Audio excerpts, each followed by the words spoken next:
صلاح الدین ایوبی صلیبی جنگوں میں تھے.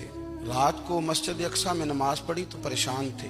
ایک بزرگ سے ملاقات ہوئی تو وہ کہنے لگے کہ آپ بڑے پریشان ہیں. کہنے لگے حضور پریشان اس لیے ہوں کہ پہلے ہی مسلمان کمزور ہے. اب میں نے سنا ہے دشمن کا ایک بحری بیڑا وہ جنگی سامان سے بھرا ہوا آ رہا ہے.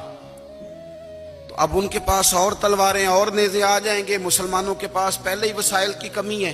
پریشان ہو کس طرح کر کے مقابلہ کریں گے. یہ بات کہتے ہی صلاح الدین ایوبی نے بزرگوں سے کہا حضور آپ بھی دعا کرنا.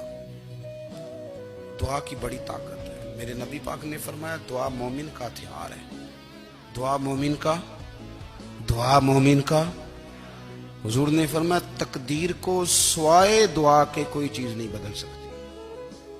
دعا مومن کا ہتھیار ہے. یہ کافر کے پاس کوئی نہیں. یہ ہتھیار ہے مومن کا. اللہ کرے آپ کو سمجھ آئے. پھر سنیں کئی بار کہہ چکا ہوں یہ ہتھیار ہے.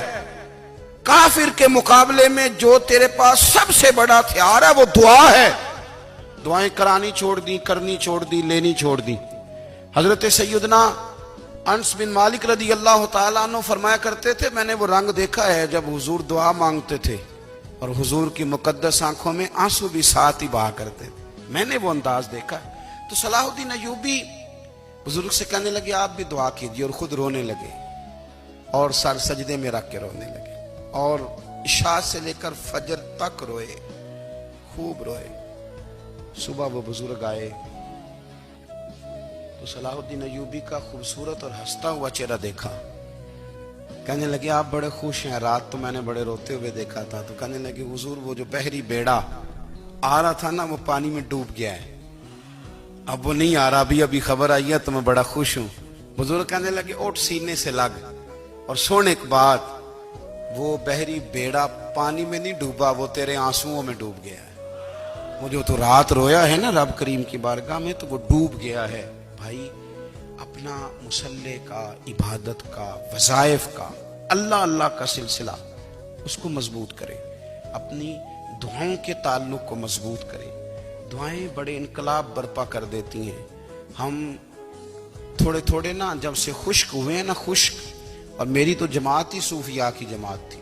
ہم تو داتا علی اجمیری کی جماعت سے, ہم تو خواجہ اجمیری کی جماعت سے, ہم تو شیخ احمد فاروق سرہندی کی جماعت سے, ہم تو صوفیاء کی جماعت. ہماری جماعت نے بھی وہ تعلق جو ہمارے بزرگوں نے بنایا تھا. بزرگ اللہ کے قریب کیسے جاتا ہے؟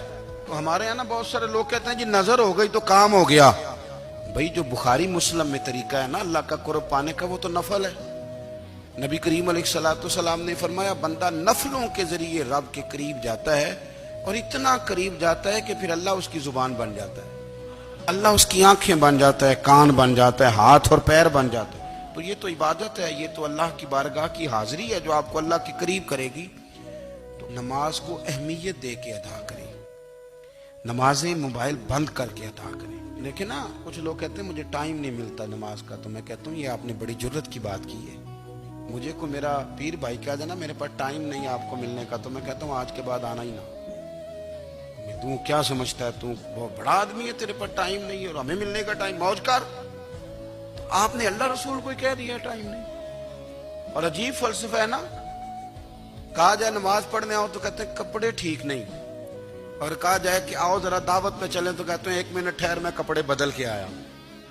نماز کے لیے کہا تو کہتا ٹھیک نہیں, دعوت کے لیے کہا تو کہتا میں ذرا تیاری کر لوں, یوں جانا مناسب نہیں.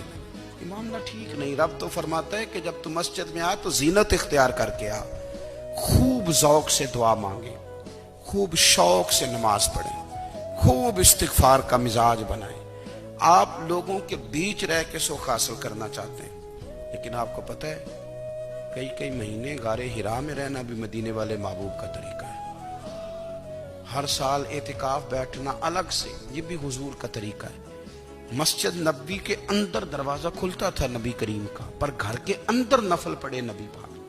اور حضور فرماتے کچھ نفل نماز گھر میں بھی پڑھا کرو, گھر کو قبرستان نہ بناؤ. ہمارا گھر اللہ کے ذکر سے آباد ہوگا.